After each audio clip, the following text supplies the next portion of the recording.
एक साल 700 किसानों की मौतें और लगभग 70,000 करोड़ के इकोनॉमिक लॉस के बाद फाइनली बीजेपी सरकार ने तीनों फार्म लॉज वापस ले लिए। गोदी मीडिया वाले इसे भी बीजेपी सरकार का एक मास्टर स्ट्रोक कह रहे हैं, पर क्या ये असली में कोई मास्टर स्ट्रोक है या फिर पंजाब और यूपी के इलेक्शंस जीतने की एक डेस्परेट कोशिश? आज इस वीडियो में हम इस हफ्ते में हुए ऐसे ही कुछ इंपॉर्टेंट इवेंट्स और कंट्रोवर्सीज के बारे में चर्चा करेंगे।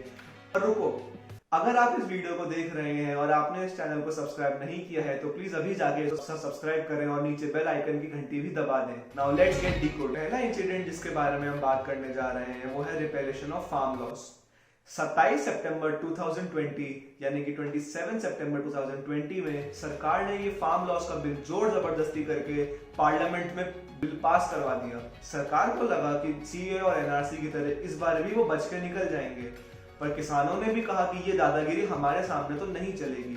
उन्होंने भी सरकार को पूरे एक साल तक उनकी ही भाषा में मुंह तोड़ जवाब दिया। इस बिल के रिवोक होने के बाद जब किसान नेता राकेश टिकैत से पूछा गया तो उन्होंने कहा कि वो अभी भी आंदोलन खत्म नहीं करेंगे और ये धरना नहीं छोड़ेंगे। वो तब तक ये धरना नहीं छोड़ेंगे जब तक उनको एमएसपी का बिल पास नहीं हो जाता, यानी कि सरकार एमएसपी को सपोर्ट करते हुए एक बिल नहीं ला देती। अरे रुको रुको भाई, इससे पहले तुम लोग मेरे पे एलिगेशंस लगाओ कि मैं तो एंटी नेशनल हूं, मैं तो लेफ्टिस्ट हूं और नीचे कमेंट्स में और भी गालियां लिखो मेरे बारे में। मैं अपना ओपिनियन तो रख दूं पहले। तो जी सबसे पहले इसमें तो कोई शक नहीं कि ये शायद भारत की डेमोक्रेसी में पहली बार हुआ होगा जब इतने बड़े लेवल पे ये मोर्चा और आंदोलन कंडक्ट किया और सरकार का डिसीजन ओवरटर्न करा दिया गया इतने बड़े लेवल पे। बट कहीं ना कहीं मुझे किसान नेता राकेश टिकैत के पॉलिटिकल मोटिव जरूर दिख रहे हैं इसके पीछे।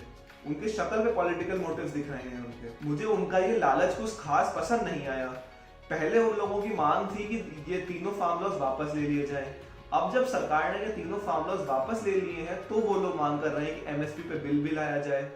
कहीं ना कहीं कुछ तो गड़बड़ है। अगर कहीं इन्होंने पॉलिटिकल पार्टी ज्वाइन कर ली पंजाब इलेक्शंस के चक्कर में तो ये भी केजरीवाल पार्ट 2 बन सकते हैं। सेकेंडली मुझे ये भी लगता है कि जहां पर ये लोग अपने हक की बात कर रहे हैं, कह रहे हैं कि हमने अपने हक की लड़ाई लड़ी है, तो उसमें कहीं ना कहीं जो इंपॉर्टेंट इश्यूज हैं जो इस टॉपिक से हट गए हैं बट वो भी इक्वली इंपॉर्टेंट है, जैसे स्टबल बर्निंग का इशू हो गया जिसपे इनका एक भी नेता या कोई भी सरकार बात नहीं कर रही है। इन सब इश्यूज के चक्कर में ऐसे कई इंपॉर्टेंट इश्यूज भी हैं जो छुप जाते हैं। बट एनीवेज ये सब बातें कभी और। हम अब बढ़ते हैं अपने अगले टॉपिक की ओर जो कि ट्विटर पे बहुत ज्यादा ट्रेंड कर रहा था। ये कंट्रोवर्सी है जो हाल ही में स्टैंड अप कॉमेडियन वीर दास को लेके हुई है। कॉमेडियन वीर दास ने हाल ही में अमेरिका के कैनेडी सेंटर में अपना एक शो कंडक्ट किया था।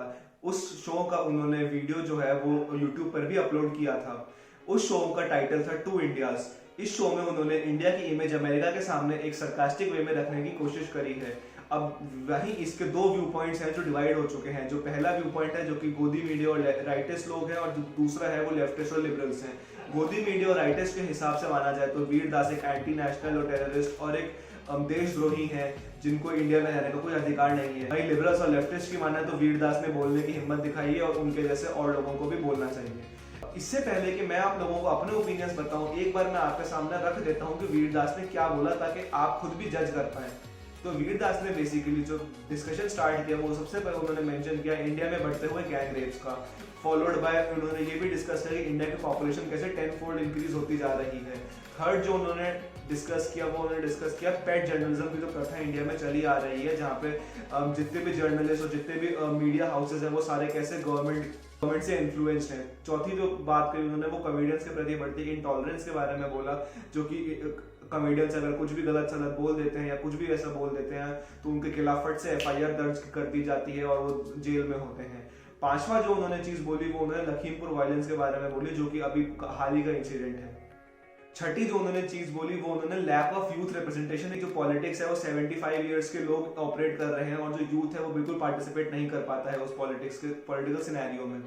अब ये सब पॉइंट्स मैंने आपके सामने रख दिए हैं। अब आप भी स्मार्ट इनफ हैं कि आप अपना खुद का व्यू पॉइंट बना सकें और देख सकें कि असली में वीर दास ने जो बोला वो सच है या नहीं है। आपको जो लगता है मुझे प्लीज कमेंट सेक्शन में नीचे कमेंट करके बताइएगा। अब मेरा इस पे ये ओपिनियन है कि वीर दास ने ऐसा कुछ भी गलत नहीं बोला है। उन्होंने सिर्फ अपना व्यू पॉइंट अमेरिका के सामने रखने की कोशिश करी है। अब रही बात जो लोग कह रहे हैं कि वीर दास को अमेरिका में जाके इंडिया की बुराई नहीं करनी चाहिए थी, तो जी इंडिया एक ऐसी कंट्री है जो कि ग्लोबली रीचेबल है और सब लोग इंडिया के बारे में जानते हैं। तो it's not hard getting information about India through the internet. So अगर वीर दास नहीं भी बोलते तो अमेरिकन खुद भी गूगल करके ये सब चीजें देख सकते हैं।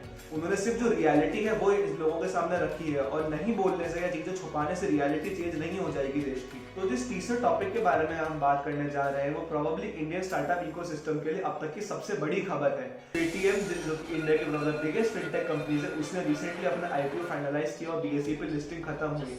बीएसई पे लिस्टिंग होने के बाद उसकी जो मार्केट वैल्यूएशन निकल के आई वो 18,300 करोड़ थी, जो कि अभी तक की हाईएस्ट एवर है, जिसने कोल इंडिया के प्रीवियस रिकॉर्ड 15,000 करोड़ को तोड़ा है।